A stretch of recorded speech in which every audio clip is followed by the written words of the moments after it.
His son and the donkey.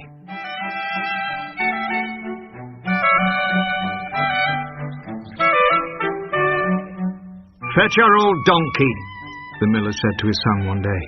"We're taking him to market. We need money, and we've nothing else to sell." The son ran to the stable where the donkey was kept.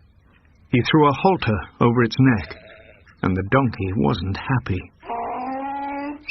"Grumpy old thing," said the son as he led the donkey out of the stable. "I'm not sorry we're selling you." "Oh, I'm not sorry either," brayed the donkey. "When was the last time you gave me a carrot?" "We won't ride him," said the miller. "It'll be easier to sell him if he's not tired." They led the donkey down the street towards the town. "Hey, you!" a man shouted suddenly. "Why don't you ride the donkey?" "That's what it's for," another man hollered. The crowd began to laugh. The miller hated to be laughed at. "Get up, son," he said.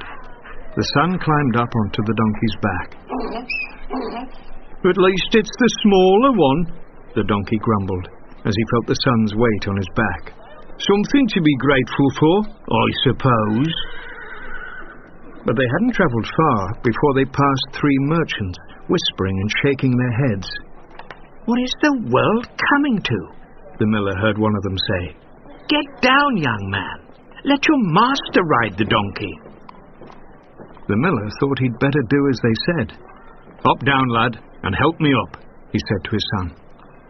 So the son climbed down and helped his father clamber up. "Hey-oh!" grumbled the donkey, as the miller landed on his back. "What a lump! Worse than a sack of potatoes!" His back was hard and bony. The miller wasn't sorry when they reached the gates of the town. A group of girls were standing there, bags and baskets in their hands. The miller pulled on the donkey's halter. "Whoa!" he said. "Let the ladies through first." "Caw, look at that poor boy," one of the girls said, seeing the son lead the donkey, his father on top. "His master should let him ride too. Lazy thing." The miller was a bit cross, but he liked to please. "Get up behind me, son," he said. "What?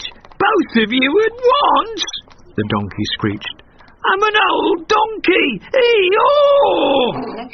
"Look at that poor creature," a woman said as the donkey crawled slowly along the road, head drooping. "2 of them on his back, and one of them so big," said her friend. "They should be carrying it." "Yes, they're right," thought the miller, and climbed down. "Get down, son. We'll carry him between us."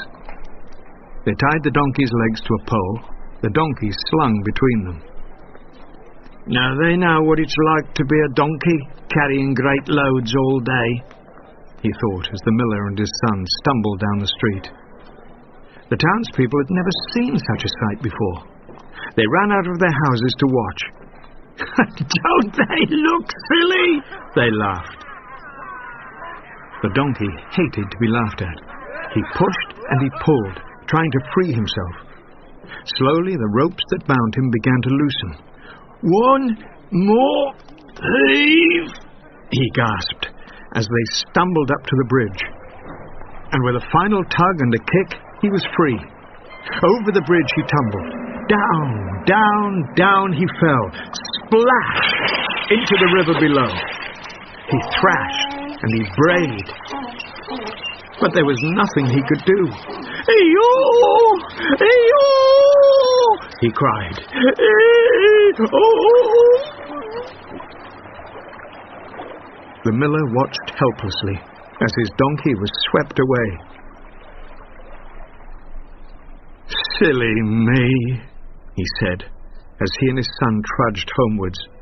"By trying to please everyone, I've lost my donkey, and now I've nothing left to sell."